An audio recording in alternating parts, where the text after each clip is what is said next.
Hello everyone, हम पढ़ रहे थे food safety and standards act 2006 का जो एक्ट है। और लास्ट जो चैप्टर हम पढ़ रहे थे उसमें एक ही सेक्शन बाकी रह गया था, सेक्शन नंबर 18। तो इस सेक्शन को खत्म करते हैं, फिर उसके बाद चैप्टर नंबर 11 से स्टार्ट करेंगे और उसको भी इसी वीडियो में कवर कर लेंगे जहां तक वो पूरा हो जाएगा और उसके बाद भी शायद थोड़ा हो जाएगा। तो स्टार्ट करते हैं। तो सेक्शन नंबर 80 है defences which may or may not be allowed in prosecution under this chapter. तो जब भी यहाँ पे defence related to publication of advertisement होगा, अगर किसी भी प्रोसीडिंग जो भी ऑफेंस जहाँ पे चल रहा है, मतलब इस एक्ट में कोई भी प्रोसीडिंग चल रही है किसी ऑफेंस की इस एक्ट में जो पब्लिकेशन से रिलेटेड है, मतलब कोई जो भी है ना कि वो पब्लिकेशन इसी कर लेता है, कोई पर्सन की हमारे फूड में ऐसा ऐसा है, मतलब एडवर्टाइजमेंट करता है या पब्लिकेशन करता है, पब्लिकेशन ऑफ एन एडवर्टाइजमेंट मतलब एडवर्टाइजमेंट की पब्लिकेशन कराता है। तो उस पर्सन के लिए डिफेंस हो जाएगा कि वो प्रूव कर सकता है कि उसने जो कैरी ऑन किया बिजनेस पब्लिशिंग का और अरेंज करवाया जो पब्लिकेशन ऑफ एडवर्टाइजमेंट को, वो अरेंज किया गया पब्लिकेशन ऑफ एडवर्टाइजमेंट जो भी इन क्वेश्चन है वो ऑर्डिनरी कोर्स का है, ऑर्डिनरी कोर्स ऑफ बिजनेस में ही उसने वो पब्लिश वगैरह कराया है।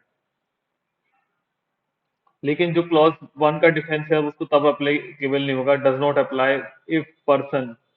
Should reasonably have known that the publication of advertisement was offence. तो यहाँ पे जो डिफेंस वो ले रहा है ना कि ऑर्डिनरी कर्ज में उसने पब्लिश कराया था, तो ये तब उसको डिफेंस नहीं मिलेगा अगर उसको ये प्रूव हो जाता है कि उसको रीजनेबली ये पता था कि जो पब्लिकेशन ऑफ एडवर्टाइजमेंट है वो यहाँ पे एक ऑफेंस होगा, या फिर उसको प्रीवियसली इन्फॉर्म कर दिया गया था अगर रिलेवेंट अथॉरिटी के द्वारा कि जो पब्लिकेशन वो करवा रहा है वो यहाँ पे एक ऑफेंस हो सकता है, फिर भी उसने करवा दिया। या फिर जो फूड बिजनेस ऑपरेटर है उसको अदरवाइज जो इंगेज है कंडक्ट और बिजनेस में, उसको पता था कि जो एडवर्टाइजमेंट है वो पब्लिश नहीं कर सकते।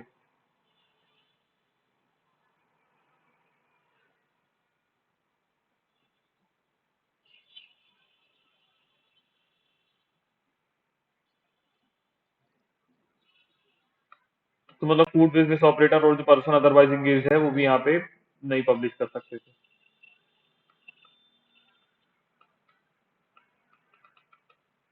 फिर डिफेंस ऑफ ड्यू डिलिजेंस, तो किसी प्रोसीडिंग जो यहाँ पे किसी भी ऑफेंस की हो रही है, it is the defence to prove that person took all reasonable precautions. तो यहाँ पे पर्सन बोल सकता है कि हाँ मैंने सारे रीजनेबल प्रिकॉशंस लिए, एक्सरसाइज किया अपना ड्यू डिलिजेंस इसको प्रिवेंट करने के लिए जो ये ऑफेंस हुआ है।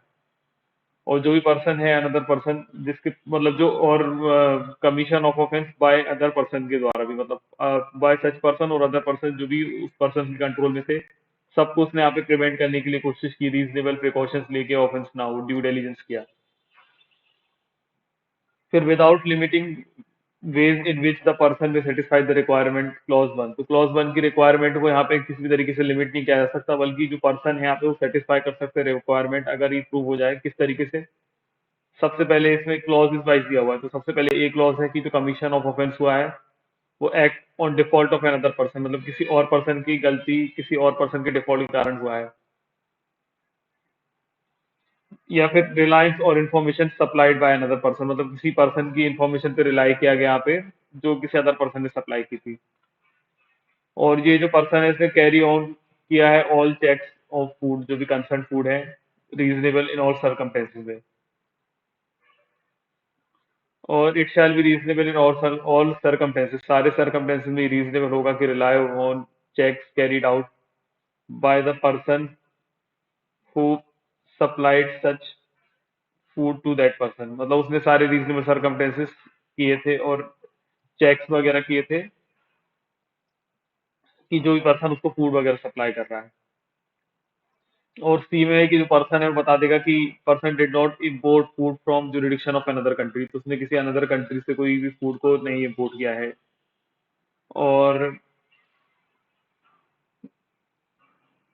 और अगर फूड जो है सेलिंग से रिलेटेड है, अगर ऑफेंस जो है वो ऐसा है कि इन्वॉल्व सेल ऑफ फूड से है, तो जो पर्सन है जिसने सोल किया उसने सेम कंडीशन में सोल्ड किया जैसा कि उसने परचेज किया था। मतलब जो सेलर भी वही परचेज करेगा ना, पहले भले ही होलसेल में करता हो लेकिन तो उसने जिस कंडीशन में परचेज किया उसी कंडीशन में सेल किया। वो जो पर्सन सोल्ड कर रहा है यहाँ पे फूड डिफरेंट कंडीशन में, तो जिससे मतलब जैसा उसने परचेज किया था, तो जो डिफरेंस है वो किसी भी तरीके का यहाँ पे रिजल्ट इन कॉन्ट्रवेंशन नहीं होता है इस एक्ट के रूल्स रेगुलेशन या एक्ट मतलब जो भी है उनका। किसी भी तरीके से काउंटरवेंशन नहीं होता अगर वो यहाँ पे कुछ डिफरेंस कर भी रहा है.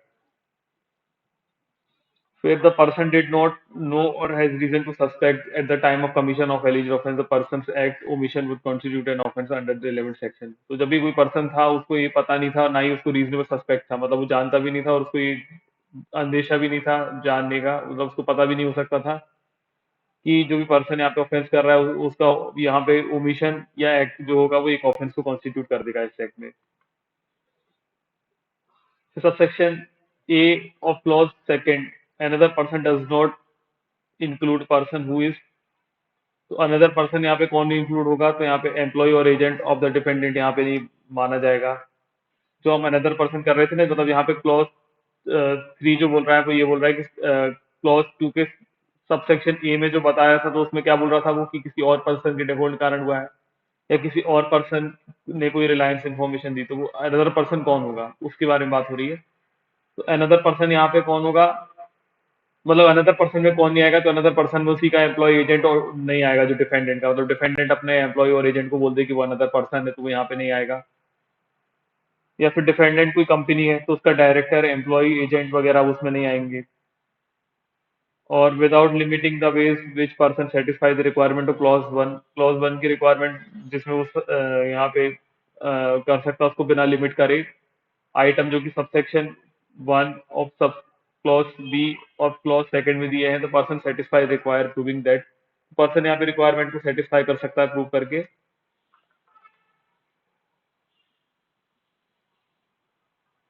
कि in case of an offence related to food business, अगर कोई ऑफेंस फूड बिजनेस से रिलेटेड है, which the food safety programme is required to be prepared in accordance with the regulation. तो यहाँ पे कैसा है कि अगर कोई भी ऑफेंस किसी फूड बिजनेस से हुआ है और वहां पे कैसा था फूड सेफ्टी प्रोग्राम रिक्वायर्ड था प्रिपेयर करने के लिए इन अकॉर्डेंस विद द रेगुलेशन, तो जो पर्सन है उसने कंप्लाई विद किया है फूड सेफ्टी प्रोग्राम को बिजनेस के लिए और कैरी ऑन किया रिक्वायरमेंट रेगुलेशंस को. तो और फिर एनी अदर केस में द पर्सन है उसने कंप्लाइड किया है स्कीम के साथ, जैसे कि एग्जांपल क्वालिटी एश्योरेंस प्रोग्राम और इंडस्ट्री कोड ऑफ प्रैक्टिस वगैरह को.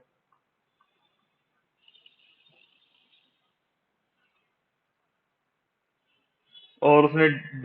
डिजाइन टू मैनेज किया है फूड सेफ्टी हजार्ड्स को based on international national standards जो भी है कोड्स रूल्स, मतलब codes and guidelines designated for that purpose. मतलब उस पर्सन ने क्या हुआ है कि जो फूड सेफ्टी हजार्ड्स वगैरह के प्रोग्राम है उनको पूरी तरीके से पार्टिसिपेट किया, वो अपने गुड्स को उसी तरीके से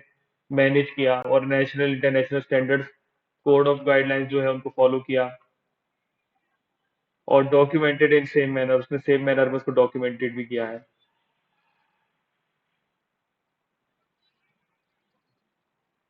तो defence of mistaken and reasonable belief यहाँ पे नॉट अवेलेबल. तो यहाँ पे कोई भी प्रोसीडिंग अगर इस ऑफेंस की होती है प्रोविजंस ऑफ इस एक्ट में, तो यहाँ पे किसी भी तरीके का no defence that the defendant has mistaken but reasonable belief as to the fact that constituted the offence. तो यहाँ पे कोई प्रोसीडिंग हो रही है किसी भी ऑफेंस की under the provisions of this act में, तो यहाँ पे उसके लिए कोई भी डिफेंस अवेलेबल नहीं होगा कि उसने मिस्टेकन किया है, बट उसके पास अगर उसके पास रीजनेबल बिलीव होगा कि जो फैक्ट होंगे वो कॉन्स्टिट्यूट होंगे ऑफेंस. मतलब सीधी सी बात मैं बताता हूँ कि अगर कोई प्रोसीडिंग इस ऑफेंस की चल रही है इस एक्ट में, तो उस पर्सन के पास डिफेंस नहीं हुआ कि उसने गलती से कर दिया, लेकिन अगर हम ये सोच सकते हैं कि उसके पास रीजनेबल बिलीफ होगा ये जानने का कि ये ऑफेंस हो सकता है, तो उसको हम ये बेनिफिट नहीं देंगे. फिर डी है defence in respect of handling of food. तो इन प्रोसीडिंग जो भी है यहाँ पे ऑफेंसेस की सेक्शन 56 में, तो ये डिफेंस हो सकता है उस पर्सन के लिए कि प्रूव कर देगा कि उसने सारे यहाँ पे कॉज किए हैं फूड को, जो कि मतलब फूड जिसमें मतलब वो जो फूड है जिससे जिससे रिलेटेड यहाँ पे ऑफेंस हुआ है उसको उसने डिस्ट्रॉय कर दिया है, अदरवाइज इमीडिएटली उसने क्या करा है डिस्पोज ऑफ कर दिया है. और after food was handed in such manner is likely to render unsafe. जैसे ही मतलब उसको पता चला कि फूड अनसेफ है तो उसने क्या करा है डिस्पोज ऑफ कर दिया है, डिस्ट्रॉय कर दिया है जल्दी से जल्दी, तो उसके लिए ये डिफेंस हो जाएगी, जल्द से जल्द उसने कोशिश की ऐसा समझा जाएगा. फिर defences of significance of nature substance or quality of food. तो it shall be no defence, यहाँ पे किसी भी तरीके का डिफेंस नहीं होगा प्रोसिक्यूशन के लिए जो भी offence pertaining to sale of unsafe or misbranded article of food है। तो यहाँ पे किसी तरीके का डिफेंस नहीं होगा प्रोसिक्यूशन के लिए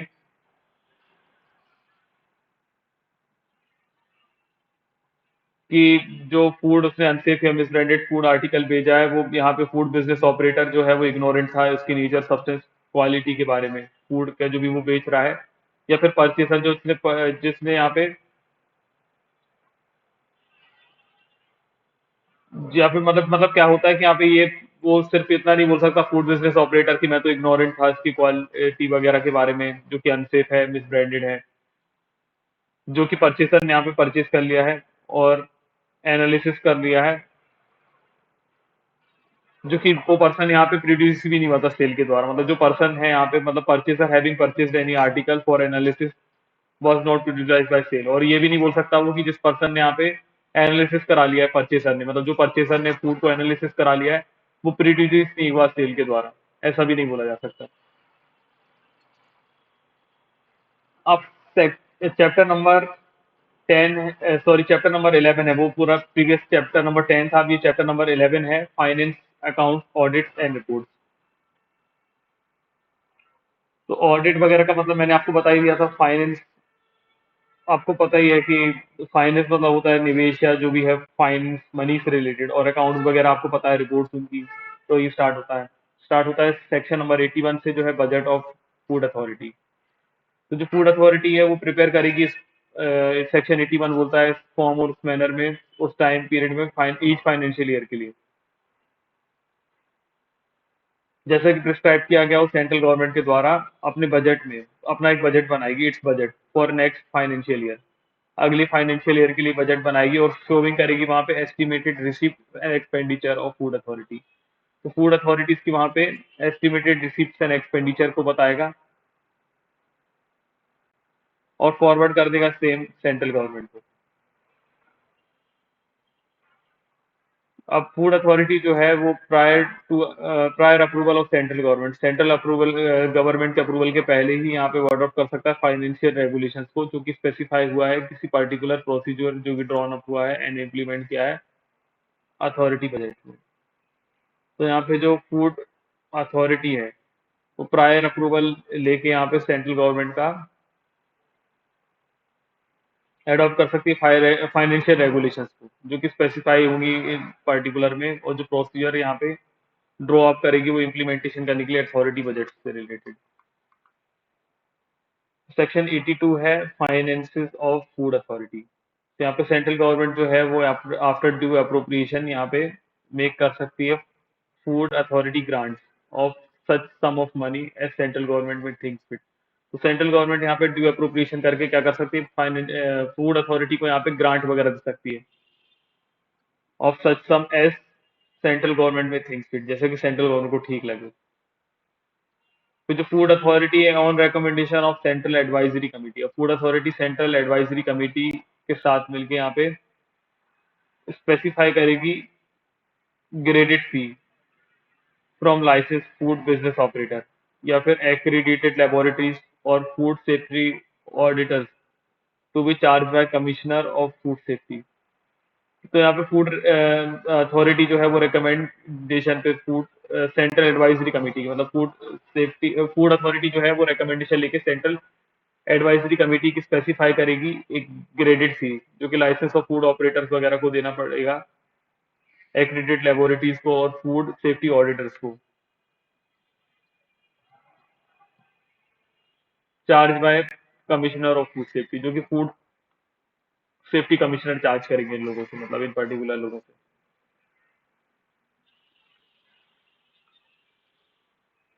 अब सेक्शन नंबर 83 है accounts and audits of food authority. तो जो फूड अथॉरिटी है वो यहाँ पे मेंटेन करेगी proper accounts and relevant records and prepare करेगी उनका एनुअल स्टेटमेंट ऑफ अकाउंट्स का उस फॉर्म में, जैसे कि प्रिस्क्राइब किया गया है सेंट्रल गवर्नमेंट ने कंसल्टेशन करके controller auditor general of India के साथ। अब जो कंट्रोलर ऑडिटर जनरल है, कंट्रोलर एंड ऑडिटर जनरल मतलब, और कोई अदर पर्सन जो भी अपॉइंट हुआ है इन connection with the audit of account, किसी भी पर्सन को यहाँ पे अपॉइंट किया गया है ऑडिट करने के लिए अकाउंट्स को food safety, sorry food authority के द्वारा। इस एक्ट में। तो shall have rights and privilege, तो उसको सारे राइट्स एंड प्रिविलेज होंगे अथॉरिटी को इन कनेक्शन विद सच ऑडिट। तो उन पर्सन के पास, मतलब यहाँ पे जो कंट्रोलर ऑडिटर जनरल है या जो पर्सन अपॉइंट किया गया है इस कनेक्शन के बिहाफ में, जो कि फूड अथॉरिटी के अकाउंट्स वगैरह को ऑडिट करता है, उसके पास सारे राइट्स एंड प्रिविलेज होंगे इन कनेक्शन विद ऑडिट जो होते हैं, such as controller and auditor general generally has in connection with, मतलब जो वही पावर होंगी उसके पास जो कि कंट्रोलर एंड ऑडिटर जनरल को जनरली होती है ऑडिट ऑफ गवर्नमेंट अकाउंट से रिलेटेड इन पर्टिकुलर में। And shall have right to demand, और उसके पास राइट टू डिमांड होगा, वो किसी भी तरीके की डिमांड कर सकता है production of books, accounts, connected voucher और अदर डॉक्यूमेंट्स को एंड पेपर्स को, और वो इंस्पेक्ट कर सकता है सारे ऑफिस फूड अथॉरिटी के। और जो अकाउंट्स होंगे फूड अथॉरिटी के वो सर्टिफाई किए जाएंगे कंट्रोलर ऑडिटर जनरल के द्वारा या फिर कोई अदर पर्सन जो भी अपॉइंट हुआ है इस बिहाफ में, टुगेदर विद ऑडिट रिपोर्ट। उसके साथ वो अपनी ऑडिट रिपोर्ट भी देगा और उसके साथ वो फॉरवर्ड कर देगा एनुअली, वो उसको मतलब शैल बी एनुअली, और ये सब चीजें जो है शैल बी एनुअली मतलब ईयरली उनको फॉरवर्ड किया जाता है सेंट्रल गवर्नमेंट के पास फूड अथॉरिटी के द्वारा। एंड सेंट्रल गवर्नमेंट जो है वो यहाँ पे कॉज करती है ऑडिट रिपोर्ट को लेट, मतलब यहाँ पे सॉरी यहाँ पे सेंट्रल गवर्नमेंट जो करती है वो क्या करती है, मतलब सेंट्रल गवर्नमेंट जो फूड अथॉरिटीज के द्वारा यहाँ पे उसको वो सारी रिपोर्ट्स वगैरह मिली उनको क्या करती है, उन रिपोर्ट्स को लेट कर देती है, जैसे उनको रिसीव जाती है ईच हाउस ऑफ पार्लियामेंट के पास रख देती है। मतलब जैसे ही सेंट्रल गवर्नमेंट को वो रिपोर्ट्स वगैरह मिली तो सेंट्रल गवर्नमेंट जैसे ही उनको मिलती है उनको ईच हाउस ऑफ पार्लियामेंट के पास रख देती है। अब सेक्शन 84 है annual reports of food authority. तो जो फूड अथॉरिटी है वो प्रिपेयर करेगी यहाँ पे वंस एवरी ईयर, ये हर साल में एक बार यहाँ पे फूड अथॉरिटी जो है वो प्रिपेयर करेगी इन सच फॉर्म और सच टाइम में, जैसे सेंट्रल गवर्नमेंट यहाँ पे बताएगी एक एनुअल रिपोर्ट, और उसमें एक समरी देगी अपनी एक्टिविटीज को ड्यूरिंग द प्रीवियस ईयर की, जो भी उसने प्रीवियस ईयर किया, और जो भी कॉपी ऑफ रिपोर्ट होगी वो फॉरवर्ड कर दी जाएगी central government and state government को। तो यहाँ पे फूड अथॉरिटी भी जो है वो प्रिपेयर करेगी हर एक साल